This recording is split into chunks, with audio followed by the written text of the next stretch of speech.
இப்போ யூனிவர்சிட்டியோட ரிலேட்டடான கேள்விகளை பத்தி பார்த்தோம். சரி. யூனிவர்சிட்டிய ஏன் செலக்ட் பண்ணீங்க? ஏன் உங்களோட நாட்டுல உள்ள யூனிவர்சிட்டிய செலக்ட் பண்ணல? அதே மாதிரி ஏன் இந்த யூனிவர்சிட்டிய செலக்ட் பண்ணீங்க? ஏன் இந்த கோர்ஸ செலக்ட் பண்ணீங்க? உங்களோட கோர்ஸ்ல உள்ள மொடியூல்ஸ் என்ன? உங்களோட கோர்ஸ்ல உள்ள மொடியூல்ஸ் உங்களோட ஃபியூச்சர் கோலுக்கு எப்படி சப்போர்ட்டிவா இருக்கும்? உங்களோட ஃபியூச்சர் கோல்ஸ் என்ன? ஸோ இந்த மாதிரியான கேள்விகள பார்த்தோம். அடுத்தது இது எல்லாம் ஒரே ரிலேட்டடா வர கேள்விகள். இப்ப நாங்க பார்க்க போற அடுத்த கேள்வி வந்து உங்களோட ப்ரூஃப் ஆஃப் ஃபண்டோட சம்பந்தப்பட்ட கேள்வி. ரைட். இப்ப உங்களுக்கு தெரியும் ஸ்ரீலங்கால இல்லாட்டி உங்களோட ஹோம் கண்ட்ரில படிக்கிறத விட யூகேல படிக்கிறன்றது வந்து சரி எக்ஸ்பென்சிவ். சரி. அப்ப நீங்க ஆல்ரெடி யூகே செலக்ட் பண்ணிட்டீங்கன்னு சொல்லிட்டீங்க. இப்ப அதுக்கான ப்ரிப்பரேஷன்ஸ் இருக்க வேணும் தானே. அப்ப அங்க நாட்டுல உள்ள செலவுகளை பத்தின ஒரு ஐடியா ஒன்று இருக்க வேணும். சரி. அப்ப இந்த செலவுகளோட சம்பந்தப்பட்ட கேள்விகளை தான் என்ன செய்ய போறோம்டா நாங்க பார்க்க போறோம். Right. Let me share my screen again. Right.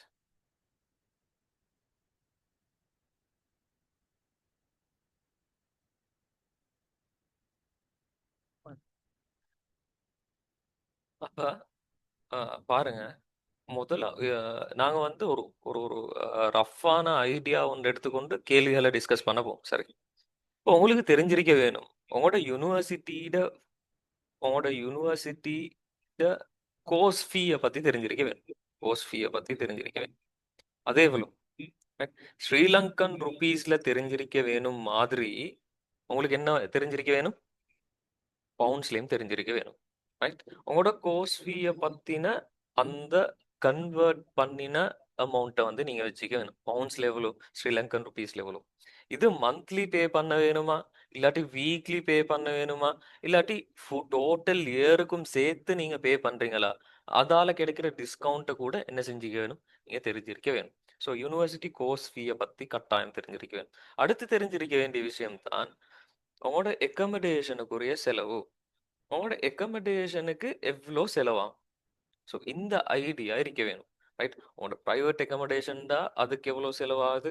உங்களோட யூனிவர்சிட்டி அக்கமடேஷன் அதுக்கு எவ்வளோ செலவாகுது? அதை வந்து என்ன மாதிரி பே பண்ண வேணும்? மந்த்லி பே பண்ண வேணுமா? வீக்லி பே பண்ண வேணுமா? ஸோ இந்த ஐடியா என்ன இருக்கணும்? உங்ககிட்ட இருக்கணும். சரி. அக்கமடேஷனுக்கு எவ்வளோ செலவாகும்? இதோட சேர்த்து ட்ராவலிங் நீங்க பிரைவேட் அக்கமடேஷன்ல இருந்தா ட்ராவலிங் வரும். சரி. இல்லாட்டி நீங்க யூனிவர்சிட்டி அக்கமடேஷன்ல இருந்தா ட்ராவலிங்க்கு செலவு இல்ல உங்களுக்கு. அதையும் நீங்க என்ன செய்ய வேணும்? மென்ஷன் பண்ண வேணும். ட்ராவலிங்க்கு எவ்வளவு செலவாகும்? அதே மாதிரி ட்ராவலிங் வரப்போக்குல ட்ரெயினை யூஸ் பண்றீங்க. பஸ்ஸஸ் யூஸ் பண்றீங்க. ஸோ இந்த மாதிரியான ஒரு சர்வீஸை யூஸ் பண்ணினால் இல்லாட்டி ஊபர், டெக்ஸிஸ் எதாலும் ஒன்றை யூஸ் பண்ணினால் இதுக்கு எவ்வளவு செலவாகும்? ரைட். அடுத்தது வைஃபை அதே மாதிரி மொபைல் ரீசார்ஜ் இந்த விஷயங்கள். ரீசார்ஜ் பண்ற விஷயங்கள். ஸோ இதுவும் ஒரு குறிப்பிடத்தக்க ஒரு செலவு தான். இதற்கும் நீங்க என்ன செய்ய வேணும்? அ மென்ஷன் பண்ண வேணும். ஆக முக்கியமான ஒரு விஷயத்த விட்டுட்டேன். அக்கமடேஷனுக்கு போறவு உங்களுக்கு செலவுன்னு சொல்லி வரப்போக்குல தெரிஞ்சிருக்க வேண்டிய ஆக முக்கியமான ஒரு விஷயம் ஃபுட். ரைட். சாப்பாடு முக்கியம் தானே? சாப்பாடு முக்கியம். சரி. அப்ப ஃபுட்டுக்குரிய செலவு எவ்வளவு? நீங்க எங்க சமைக்க போறீங்க? அத எஃபிஷியன்ட்டா அந்த காஸ்ட்ட எஃபிஷியன்ட் ஆக்குறதுக்கு என்ன செய்ய போறீங்க? இப்ப சொல்லுவோமே, யூனிவர்சிட்டில இல்லாட்டி பிரைவேட் அக்கமடேஷன்ல ஷேர்ட் கிச்சன்ஸ் இருக்கும். பட் உங்களுக்கு அத செக் பண்ணி பார்க்கலும். ஷேர்ட் கிச்சன்ஸ் அவைலபிளா. So you have to buy the groceries and you can cook. உங்களுக்கு குக் பண்ணேலும். சரி. ஸோ அத நீங்க மென்ஷன் பண்ண வேணும். ஃபுட்டுக்கு எவ்வளோ செலவாகுதுன்றத நீங்க என்ன செய்ய வேணும்? இந்த ஃபுட்டுக்கு செலவாகுறது, ட்ராவலிங்க்கு செலவாகுறது, இந்த இந்த அக்கமடேஷனுக்கு எல்லாம் சேர்த்து உங்களுக்கு இப்படி ஒண்ணும் செய்யல. சரி பாருங்க. அ உங்களுக்கு லிவிங் எக்ஸ்பென்சஸ என்ன செய்யலும்? கவுண்ட் பண்ணேலும். கால்குலேட் பண்ணேலும். இத வந்து உங்களுக்கு அ சொல்லுவாங்க. லிவிங் எக்ஸ்பென்சஸ்க்கு என்ன சொல்லுவாங்க? ம். நல்ல பேர் ஒண்ணு சொல்லுவாங்களே! Living expenses. Cost of living. Right? Cost of லிவிங்ன்னு சொல்லுவாங்க. அப்ப இந்த காஸ்ட் ஆஃப் லிவிங்க வந்து உங்களுக்கு தேடி பார்க்கலும். ஆ யூனிவர்சிட்டி வெப்சைட்ல அதே மாதிரி உங்களோட யூனிவர்சிட்டி இருக்கிற ஏரியாட அந்த காஸ்ட் ஆஃப் லிவிங் எவ்வளோன்றதையும் என்ன செய்யலும்? பார்க்கலாம். ஸோ நீங்க இந்த எல்லா விஷயங்களையும் தேடி பார்க்க வேணும். யூனிவர்சிட்டி கோர்ஸ் ஃபீ என்ன? அக்கமடேஷனுக்குரிய பேமெண்ட்ஸ் எவ்வளோ? அது டாலர்ஸ்ல சாரி அது பவுண்ட்ஸ்ல எவ்வளோ? ஃபுட்டுக்குரிய செலவு என்ன? ட்ராவலிங்குரிய செலவு என்ன? இதே மாதிரி வைஃபை ரீசார்ஜுக்குரிய செலவு என்ன? இந்த விஷயங்களை நீங்க தேடி பார்க்க வேணும். முக்கியமா காஸ்ட் ஆஃப் லிவிங் எவ்வளவுன்றதையும் நீங்க என்ன செய்ய வேணும், தேடி பார்க்க வேணும். இதுக்கு மேலதிகமாக 2 விஷயங்களை நான் பண்றேன். ஒன்று என்டர்டெயின்மெண்ட். என்டர்டெயின் நீங்க எங்கேயாலும் கிளப்புகளுக்கு போற ஐடியான்னு இருந்தா, ரைட்? எங்கேயாலும் பார்ட்டீஸுக்கு போற ஐடியால இருந்தா, இல்லாட்டி சில நீங்க கிளப்ல ஜாயின் ஆகி அந்த கிளப்ல வாலண்டியரா ஒர்க் பண்ற ஐடியா இருந்தா சில செலவுகள் வரும். அதே மாதிரி மெடிசினுக்குரிய செலவுகள் வரதுக்கான வாய்ப்பு இருக்குது. ரைட்? மெடிசினுக்குரிய செலவு. அதே மாதிரி தான் நீங்க கட்டாயம் பண்ண வேண்டியது உண்டு.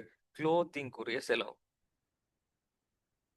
எங்கட நாட்டுல மாதிரி இல்ல. வின்டர் குளோத்திங்ஸ் வந்து நீங்க பை பண்ண வேண்டி வரும். சரி. வின்டருக்குரிய குளோத்திங், சம்மருக்குரிய குளோத்திங்னு சொல்லி குளோத்திங்ன்றதும் அது ஒரு எக்ஸ்பென்சஸ் உள்ளுக்கு வார ஒரு விஷயம் தான். ஸோ இந்த ஏரியாவில் தான் எக்ஸ்பென்சஸ் உள்ளுக்கு வருது. சரி. ரைட். அப்ப இந்த எக்ஸ்பென்சஸ பத்தின ஒரு ஐடியா உங்களுக்கு இருந்தால் இந்த கேள்விகள் நான் கீழே சொல்ல போற கேள்விகளுக்கு அழகா விடை எழுதல். ரைட்? திரும்ப சொல்றேன். உங்களோட யூனிவர்சிட்டி வெப் பேஜுக்கு போங்க. அதுல லிவிங் காஸ்ட்டை மேனேஜ் பண்றதுக்கு ஐடியாஸ் தந்திருப்பாங்க. ரைட்? எக்ஸ்பென்சஸ கைட் பண்ணிப்பாங்க. ரைட்? இப்படி உங்களுக்கு செலவை குறைக்கலும்னு சொல்லி அலுமினிஸ்ட சஜஷன்ஸ் இருக்கும். ஸோ இது எல்லாத்தையும் நீங்க என்ன செய்றீங்க? பார்க்குறீங்க. பார்த்து உங்களோட ஆன்சரை ரெடி பண்ண போக்குல அந்த விஷயங்களையும் பண்ணிக்கோங்க. எங்க பார்த்தீங்க? ரைட்? இப்ப காஸ்ட் ஆஃப் லிவிங் வந்து ஒரு வேற ஒரு பிரைவேட் வெப்சைட் ஒண்ணுல, ஒரு ரிசர்ச் செய்யற வெப்சைட் ஒண்ணுல பார்த்தீங்கன்னா, you have to the particular research website. அந்த வெப்சைட்ல நான் பார்த்தேன்றதை என்ன செய்ய வேணும்? சொல்ல வேணும். சரி? அதே மாதிரி யுனிவர்சிட்டி வெப்சைட்ல பார்த்திருந்தீங்க என்றால், என்ன செய்ய வேணும்? அந்த யுனிவர்சிட்டி வெப்சைட்ல நான் பார்த்தேன். இந்த செக்ஷனுக்கு கீழ அவங்க அழகாக விளங்கப்படுத்தியிருந்தாங்க. இல்லாட்டி இந்த அலுமினாய் இத பத்தி பேசியிருந்தா, அத பத்தி என்ன செய்ய வேணும்? சொல்ல வேணும். ஸோ இதோட ரிலேட்டடான கேள்விகள்னு வரப்போக்குல, இப்ப இவ்ளோ எல்லாம் கொஸ்ட் இருக்கு தானே? இந்த கொஸ்ட்ட கவர் பண்றதுக்கு உங்களோட ஸ்பான்சர் யாரு? அவர்ட்ட பேக்ரவுண்ட் என்ன? இப்படி ஒரு கேள்வி கேட்கிறேன். அடுத்தது உங்களோட ப்ரூஃப் ஆஃப் ஃபண்ட் வந்து இருக்குதா? பேங்க் ஸ்டேட்மெண்ட் ஒண்ணு எடுப்பீங்க. அந்த ஸ்டேட்மெண்ட் கையில இருந்தா அத காட்டுங்கன்னு சொல்ல இல்லாட்டி அதோட சப்ஜெக்ட் வந்து என்ன செய்ய இயலும்? வர இயலும்.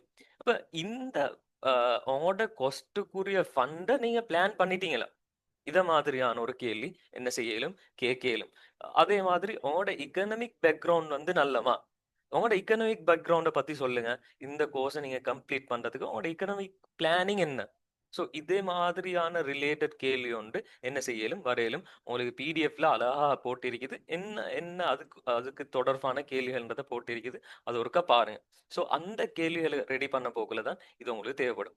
ஸோ ஆக முக்கியமான ஒரு விஷயம் மென்ஷன் பண்ண வேண்டிய ஆக முக்கியமான ஒரு விஷயத்த மென்ஷன் பண்ணிட்டு, இந்த சப்ஜெக்ட்லேருந்து அடுத்த சப்ஜெக்ட்ட நோக்கி போ. ரைட்? இப்ப இந்த ப்ரூஃப் ஆஃப் ஃபண்ட் கதை, உங்களோட ஸ்பான்சர் கதை எல்லாம் வரப்போக்குல, நீங்க ஒரு அழகான ஸ்டோரி ஒண்ணு கிரியேட் பண்ணி வச்சுக்கோங்க. ரைட்? உங்களோட பேரண்ட்ஸ் இருக்கிறாங்க. உங்களோட கார்டியன்ஸ் இருக்கிறாங்க. ஸோ அவங்க என்ன செய்றாங்கன்னு சொன்னால், இது இது இது ஸ்டோரி. இந்த ஸ்டோரிய பில்ட் பண்ணி தந்தீக்கிறேன். அது அழகா உங்களோட வசனங்கள்ல போட்டு எழுதிக்கோங்க. சரி? எல்லாருக்கும் ஒரே ஸ்டோரிய தரையில தான் ஒரே ஸ்டோரின்னா ஒரே சென்டென்ஸ் தரையில தானே. So make it own. Make it your own sentence. Right? நீங்களே அந்த சென்டென்ஸ பில்ட் பண்ணி வச்சுக்கோங்க. இப்ப ஸ்டோரியில முதலாவது பார்ட் என்னன்னா, உங்களோட பேரண்ட்ஸ் வெல்தியான ஆட்கள். உங்களோட பேரண்ட்ஸ் வெல்தியான ஆட்கள். இல்லாட்டி கார்டியன்ஸ் வந்தாலும் சரி. பேரண்ட்ஸ் இல்லாத ஆட்கள், கார்டியன்ஸ் வந்தாலும் சரி. வெல்தியான ஆட்கள். அவங்களுக்கு அவங்களோட மகன், அதாவது மகள். அவங்களோட மகளோ, மகனோ அப்படின்னா நீங்க படிக்கிறன்றது அவங்களுக்கு விருப்பமான ஒரு விஷயம். சரி. அவங்க உங்கள ஒரு டிகிரி ஹோல்டராக பார்க்க விரும்புறாங்க. ரைட்? அப்ப எடுகேஷனோட அவங்களுக்கு பெரிய ஒரு நெருக்கம் இருக்குது.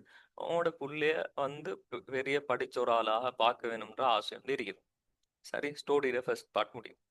அப்ப இவங்க இந்த பேரண்ட்ஸ் என்ன செய்றாங்கன்னா, அந்த கனவ நனவாக்குறதுக்காக உங்களோட பேங்க்ல உங்களோட பேர்ல ரைட்? இது முக்கியம். உங்களோட பேர்ல உள்ள பேங்க் அக்கவுண்ட்ல காசு என்ன செய்றாங்க? சேர்த்து வாராங்க.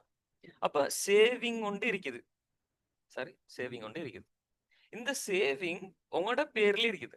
Bank account. Bank account. என்ன பேங்க்? உங்களோட அக்கவுண்ட். சரிதானே? பேங்க் என்ன? உங்களோட அக்கவுண்ட். இதுல எவ்வளவு காசு இருக்குது? எவ்வளோ காசு இருக்குது, ரைட்? இப்ப இந்த சப்ஜெக்ட் 2வது விஷயம், ரைட்? உங்களோட பேரண்ட்ஸ் என்ன செய்றாங்க? உங்கள படிக்க வைக்கிறதுக்காக காசு சேர்த்து வராங்க. அது எந்த பேங்க்ல உங்களோட பேர்ல எவ்வளோ அமௌண்ட் போட்டிருக்கிறாங்க. ஸோ எவ்வளோ அமௌண்ட்ன்னு வரப்போக்குல ஸ்ரீலங்கன் ரூபீஸ்ல எவ்வளோ? ஸ்ரீலங்கன் ரூபீஸ்ல எவ்வளோ? பவுண்ட்ஸ்ல எவ்வளோ? சரி, பவுண்ட்ஸ்ல எவ்வளோ? இது தெரிஞ்சிருக்க வேணும். சரி, பவுண்ட்ஸ்ல எவ்வளோ? அடுத்தது ஸ்டோரியில அடுத்த பாட்டுக்கு வாங்க. இப்ப இவ்வளவும் வச்சுக்கிறீங்க. இந்த சேவிங்க்கு தானே. இந்த சேவிங் கம்ப்ளீட்டாவே உங்களுக்கு போதும். உங்களோட ஸ்டடீஸ கம்ப்ளீட் பண்றது. இந்த மேல சொன்ன எல்லா ஸ்டோரியும் சேர்த்து, மேல சொன்ன எல்லா எக்ஸ்பென்சஸையும் சேர்த்து, அந்த உங்களுக்கிட்ட இருக்கிற மணி இனஃப். போதுமான அளவு மணி இருக்குது. செலவுக்கு தேவையான போதுமான காசு என்ன செய்யுது? இருக்குது. ஸ்டோரியில 3வது பார்ட். இந்த காசு வந்து உங்களோட எல்லா எக்ஸ்பென்சஸையும் என்ன செய்யுது? கவர் பண்ணுது. உங்களுக்கு இத தாண்டின ஒரு செலவு இல்ல. இது எல்லா எக்ஸ்பென்சஸையும் கவர் பண்ணின மாரி தான் இவ்ளோ அமௌண்ட் ஆஃப் மனி என் பேங்க்ல ஏன்ட பேர்ல எனக்கு இருக்குது. அதுக்கு ஒரே நோக்கம் இந்த படிப்புன்ற இந்த அத முடிச்சு அந்த டிகிரிய கையில எடுக்கிறது மட்டும்தான். சரி? அது ஒன்று தான் அதோட நோக்கம். அந்த காச வச்சுக்கிறது, அத தவிர வேற எந்த நோக்கத்திலயும் இல்ல. ரைட்? ரைட். அந்த அமௌண்ட் ஆஃப் மனி வந்து உங்களுக்கு கம்ப்ளீட்டா போதும். ஸ்டோரில அடுத்த பாட்டுக்கு வாங்க. கம்ப்ளீட்டா போதும் தான். இப்ப என்னமாலும் பிரச்சனைகள் வர சான்ஸ் இருக்குது. எக்கனாமிக் வந்து ஸ்டேபிளா இல்ல. இன்ஃப்ளேஷன்ஸ் வர சான்ஸ் இருக்குது. வேற மெடிக்கல் எமர்ஜென்சி கண்டிஷன்ஸ் வர சான்ஸ் இருக்குது. ஸோ வேற என்னமாலும் எமர்ஜென்சி சிச்சுவேஷன் ஒன்று வந்தால் போதுமான அளவு இருக்குது. எமர்ஜென்சி சிச்சுவேஷன் ஒன்று வருது. வந்தால் வந்தால் ஏண்ட பேரண்ட்ஸ், ஏண்ட கார்டியன்ஸ் என்ன செய்வாங்க? அந்த தேவைய நிறைவேற்றி தருவாங்க. ரைட்? என் பேரண்ட்ஸ், என் கார்டியன்ஸ் என்ன செய்வாங்க? அந்த தேவைய கம்ப்ளீட் பண்ணி தருவாங்க. அப்ப எனக்கு வேற எந்த விதமான தேவையும் இல்ல. அவங்களே அத என்ன செய்வாங்க? கம்ப்ளீட் பண்ணி தருவாங்க. அவங்க கம்ப்ளீட் பண்ணி தருவாங்கன்னு சொல்றதோட, அவங்க எக்கனாமிக்கலி ஸ்டேபிள். அவங்க எக்கனாமிக்கலி ஸ்டேபிள். அவங்களுக்கு எக்கனாமிக் ஸ்டேபிள்னால, அவங்களுக்கு கூட வருமானம் வரனால, இந்த தேவையும் நிறைவேற்றி தர போதுமான ஆட்கள். ஸோ ஸ்டோரிய நான் தமிழால விளங்கப்படுத்திக் கொண்டு போறேன். இத நீங்க இங்கிலீஷ்ல என்ன செய்ய வேணும்? உங்களோட டோன்ல டிரான்ஸ்லேட் பண்ணிக்கொள்ள வேணும். ரைட்? ஏஐ போட்டு ஜெனரேட் பண்றதில்ல. ரைட். அப்ப எமர்ஜென்சி சிச்சுவேஷன்ஸ் பத்தி சொல்லியாச்சு. இப்ப எமர்ஜென்சி சிச்சுவேஷன்ஸின் தாண்டி ஒரு விஷயம் சொல்ல வேணும். இது கேட்டா மட்டும் தான் சொல்ல வேணும். சரி, எமர்ஜென்சி வரைக்கும் சொல்லிட்டீங்க. இது வந்து சில கேள்விகள் இருக்குது. அந்த கேள்விகளுக்கு எக்ஸ்ட்ரா விளக்கம் ஒண்ணு தரேன். ரைட்? அப்போ ஒரு ஸ்டூடண்ட் விசா உள்ள ஒரு ஆளுக்கு, ஸ்டூடண்ட் ஒன்றுக்கு என்ன செய்யலும்? யூகேல 20 ஹவர்ஸ் என்ன செய்யலும்? A week. 20 hours a week என்ன செய்யலும்? வொர்க் பண்ண இயலும். 20 ஹவர்ஸ் அ வீக் வொர்க் பண்ண இயலும். Right. 20 hours a week work பண்ணி, அந்த செலவ ஸ்டூடண்ட் ஃபீஸ், எக்ஸ்பென்சஸ, எமர்ஜென்சிக்கு வர எக்ஸ்பென்சஸ கவர் பண்ண இயலும். ஸோ இது இந்த ஸ்டோரியில இந்த பார்ட் வரைக்கும். பாருங்க. ஸ்டோரியில பேரண்ட்ஸ்ட கத, சேவிங் பத்தி, அதே மாதிரி எமர்ஜென்சி வரைக்கும் இந்த கதை கட்டாயம் சொல்லப்பட வேண்டிய கதை. ரைட்? உங்களோட ப்ரூஃப் ஆஃப் ஃபண்ட பத்தி கேட்டாலோ, அப்படி இல்லாட்டி உங்களோட எக்கனாமிக்கல் பேக்ரவுண்ட பத்தி, நீங்க எவ்வளோ ப்ரிப்பேர் ஆகி அந்த பிடிஎஃப்ல உள்ள கேள்விகள பாருங்க, தெளிவா விளங்கும். சரி? இப்ப இதோட சம்பந்தப்பட்ட கேள்விகள் கேட்டால், நீங்க என்ன செய்ய வேணும்? இந்த ஸ்டோரி வரைக்கும் சொல்ல வேணும். ஸோ இதையும் இன்னொரு கதை ஒன்று இருக்குது. நினைவு வச்சுக்கோங்க. ஸ்டூடண்ட் ஒன்றுக்கு 20 ஹவர்ஸ் வீக் வொர்க் பண்ண இயலும். பெர்மிட் இருக்குது. இந்த கதை கட்டாயம் சொல்ல வேண்டிய கதை ஒன்று இல்ல. அவங்க கேட்டா அவங்க அவங்களாவே கேட்குறாங்க. 20 ஹவர்ஸ் a வீக் உங்களுக்கு ஸ்டூடண்ட் விசால உள்ள ஒருத்தர் வொர்க் பண்ண இயலும்னு நினைக்கிறீங்களா? ன்னு சொல்லி உங்களோட நாலேட்ஜ் செக் பண்றதுக்கு கேட்குறாங்க. ஸோ அந்த டைமுக்கு என்ன செய்ய இயலும்? உங்களுக்கு சொல்ல இயலும். எனக்கு தெரியும் ஒரு ஸ்டூடண்ட்டுக்கு 20 ஹவர்ஸ் a வீக் வொர்க் பண்ண யுகே கவர்ன்மெண்ட் பெர்மிட் தந்திருக்குது, பெர்மிஷன் தந்திருக்குது. ஆனாலும் எனக்கிட்ட போதுமான ஒரு சேவிங் இருக்குது. என் பேரண்ட்ஸும் சப்போர்ட்டுக்கு இருக்கிறாங்க. அ எனக்கு தேவையில்லன்றத என்ன செய்ய வேணும்? நீங்க சொல்ல வேணும். ரைட். இப்ப அதையும் தாண்டி உங்களுக்கு இப்படி ஒரு கேள்வி ஒண்ணு கேட்டா, இப்ப நீங்க தேவையில்லன்னு சொல்றீங்க. சரி. ஆ உங்களுக்கு வந்து இந்த எக்ஸ்பீரியன்ஸ் ஒண்ண கெயின் பண்றதுக்கு மாரி வொர்க் பண்ண விருப்பம் இல்லையா? அப்படின்னு சொன்னா, எந்த எந்த ஃபோக்கஸ் வந்து ஸ்டடி பண்றது தான். ஸ்டடிய ஃபோக்கஸ் பண்ணி தான் நான் படிக்க வந்திருக்கிறேன். ஸோ எனக்கு ஃபோக்கஸ் எல்லாமே ஸ்டடிய கம்ப்ளீட் பண்றது தான். வொர்க் பண்ண வேணும்ன்ற ஒரு இது ஒன்று இல்ல. வொர்க் பண்ண வேணும்னா என் ஸ்டடிய நான் நல்லா முடிச்சுட்டு, அ யுனிவர்சிட்டி ஆஃபர் பண்ற அந்த இன்டர்ன்ஷிப்ல எனக்கு வொர்க் பண்ணி என்ன செய்யலாம்? ஒரு எக்ஸ்பீரியன்ஸ எடுத்துக்கொள்ளலாம். அப்படியே எங்கட நான் வொர்க் பண்ண வேணும்ன்ற ஒரு நிலைமை வந்தா, ஸ்டூடண்ட் கவுன்சிலரோட என்ன செய்வேன்? நான் பேசுவேன். பேசி இந்த விஷயங்கள் எல்லாம் சொல்லி, அவருடைய ஐடியா ஒண்ணு எடுத்துக்கொண்டு ஒர்க் பண்ண போவேன். ஏன்டா, எனக்கு போதுமான எக்கனாமிக்கல் சப்போர்ட் ஒன்று இருக்குது. அந்த எக்ஸ்பீரியன்ஸும் கட்டாயம் எடுத்துக்கொண்டா நல்ல மாரி பட்டால், எனக்கு கவுன்சிலர் வந்து அப்படி ஒரு ஐடியா ஒன்று தந்தால், நான் ஒர்க் பண்றதுக்கு ரெடியா தான் நிக்கிறேன். பட் எனக்கு படிக்கிறது தான் முக்கியம்ன்றத மென்ஷன் பண்ணி கொண்டு வேணும். சரி? ஸோ இதுதான் உங்களோட proof of fund, economical stability அதோட தொடர்பான கேள்விகள். சரி. ஒருக்கா நான் let me stop sharing this.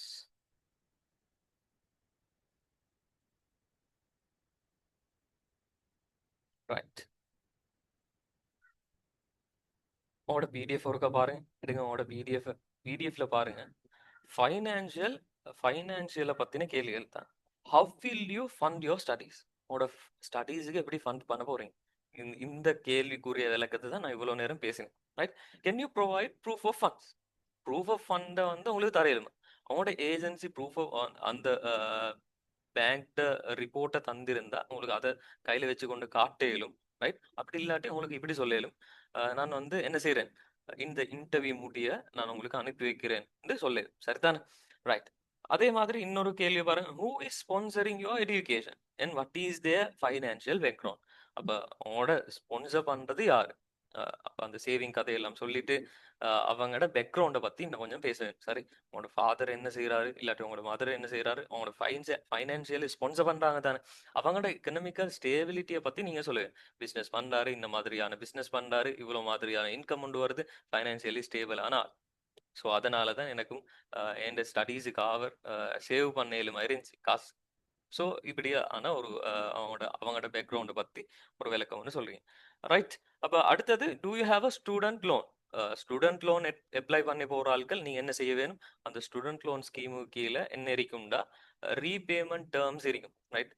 அந்த லோனை திரும்ப எப்படி பே பண்ண போறீங்கன்னு ரீபேமெண்ட் டேர்ம்ஸ் இருக்கும். அந்த டேர்ம்ஸ் என்ன செய்யல் ஒருக்கா படிச்சு அந்த டேர்ம்ஸ் என்ன செய்யுங்க, என்னன்னு வச்சுக்கோங்க. ரைட். ரைட். அதே மாதிரி தான் இப்ப நான் லிவிங் எக்ஸ்பென்சஸை பத்தியும் பேசுறேன். கேளுங்க. How much do you expect your living expenses to be per month? ஒரு மாதத்துக்கு லிவிங் எக்ஸ்பென்சஸ் எவ்வளவா இருக்கும்னு நினைக்கிறீங்கன்றது ஒரு கேள்வி. ஸோ அந்த கேள்விக்கும் நீங்க என்ன செய்ய வேணும்?